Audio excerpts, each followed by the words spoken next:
Georgia buries its history well. A pine forest grows in, a lake fills up, a state park puts a trail through the ruins, and nobody stops to read the marker.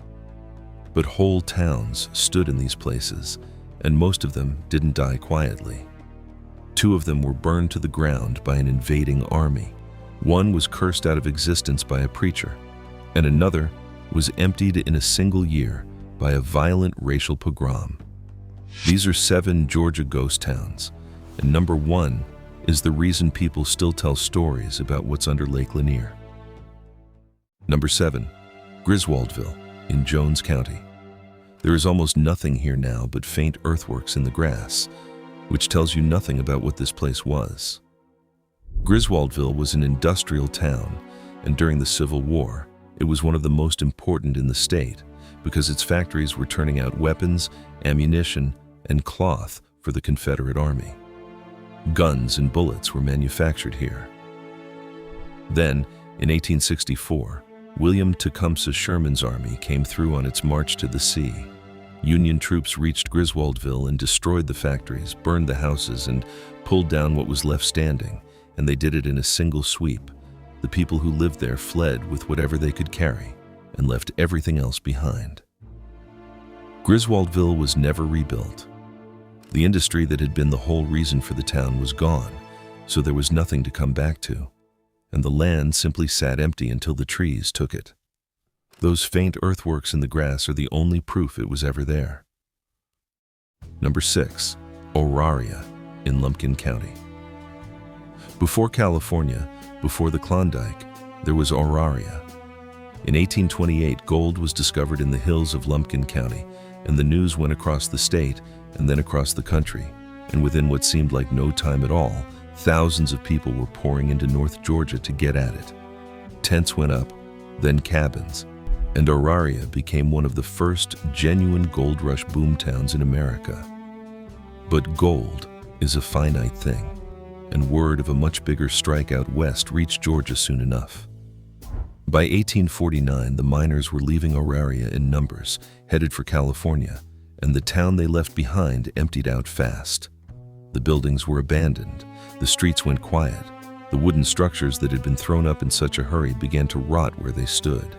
Some of them are still standing today, weathered and leaning, which makes Auraria a rare thing among ghost towns, a place where you can still see the actual buildings that the Rush built and that the Rush abandoned when something shinier turned up 2,000 miles away.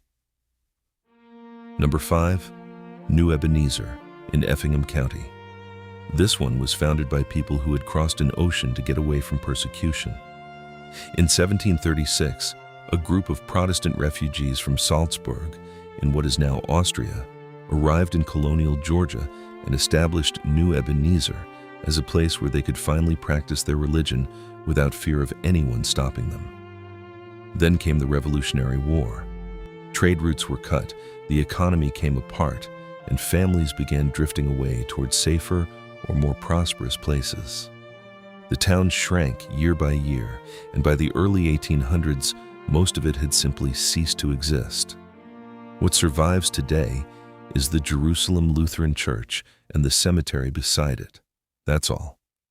The homes are gone, the farms are gone, the streets are gone. A town built by people who sailed across the Atlantic looking for a place to be safe comes down now to one church and the ground where they buried each other. Number 4, Jacksonboro in Screven County. In the late 1700s, Jacksonboro was a colonial settlement of real standing, a center of government and trade, with a courthouse and businesses and the general machinery of a town that expected to be around for a long while. And then, according to the story people in Screven County have told ever since, an evangelist came through and was treated badly by some of the townspeople, and before he left, he cursed the place. Whether you believe that or not, what happened next is a matter of record. Jacksonboro started to come apart almost immediately. Businesses closed, its political influence drained away, families packed up and left for somewhere with better prospects, and by the middle of the 1800s, the town had lost nearly all of its population. Today, one building survives out of the entire town, the Seaborn Goodall House, which still stands, and which is the only thing left to tell you that Jacksonboro was ever anything at all. A town that was cursed, and a single house that the curse apparently missed. Number 3. Petersburg in Elbert County. In the early 1800s, Petersburg was one of the largest inland commercial centers in the whole state, and it is now completely underwater. The city sat on the river, and it ran on tobacco. Farmers from across the region hauled their crop into Petersburg to sell it, and warehouses and markets went up along the water because the river made it easy to move goods out to other towns and other states. Then, the ground shifted underneath it. Cotton took over from tobacco as the crop that mattered, and the trade moved to towns that were better connected by road and rail, and Petersburg began to bleed people. By the late 1800s, buildings were standing empty, and the city was decaying in place. And then, in the 1940s, a dam went up on the Savannah River, and what was left of Petersburg went under the water of what is now Lake Thurmond. It's still down there. On a calm day, the lake sits flat and quiet over streets and houses and warehouses that were once the busiest in this part of Georgia. Number 2. Sunbury in Liberty County. Sunbury was a port, and for a while in the 1700s it was very nearly the port, because it grew fast enough on the Georgia coast to compete directly with Savannah for control of the region's trade. Ships came in across the Atlantic loaded with goods, and merchants in Sunbury sent rice and indigo back out to markets a long way from home. The Revolutionary War ended that. In 1778, British forces attacked and destroyed a great deal of the town. The trade through the port collapsed, and families fled to safer ground. Sunbury never really recovered, and its population fell away steadily over the decades that followed. Then, in 1864, Sherman's army came through on the march to the sea and burned whatever was still standing. The buildings came down, the streets emptied, and the port fell permanently silent. What's left of Sunbury today is archaeology. Foundations, scattered artifacts, traces in the dirt. A town that once went toe-to-toe with Savannah, and you would need a trained eye to know it had been there at all. And number 1, Oscarville in Forsyth County. Oscarville was a farming community, and it was largely a black one. The families here owned their land, which in Georgia in the early 1900s meant something considerable.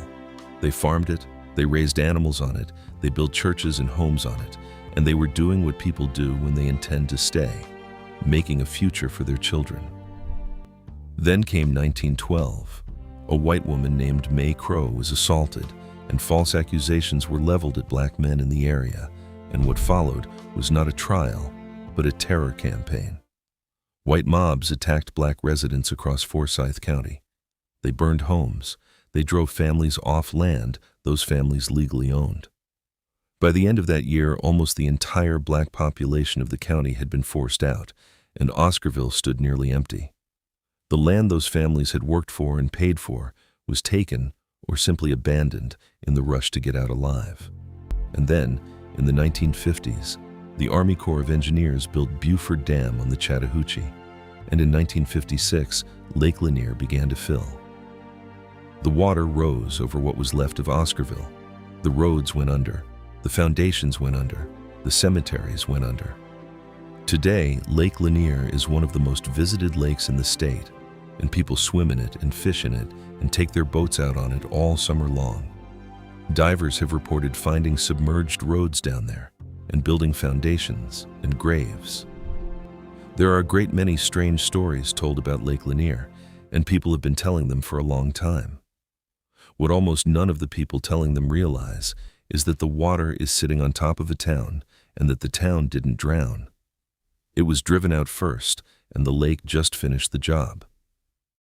If you have a town you would like to see covered, leave a comment, and I will add it to my list. Subscribe so you do not miss the next one.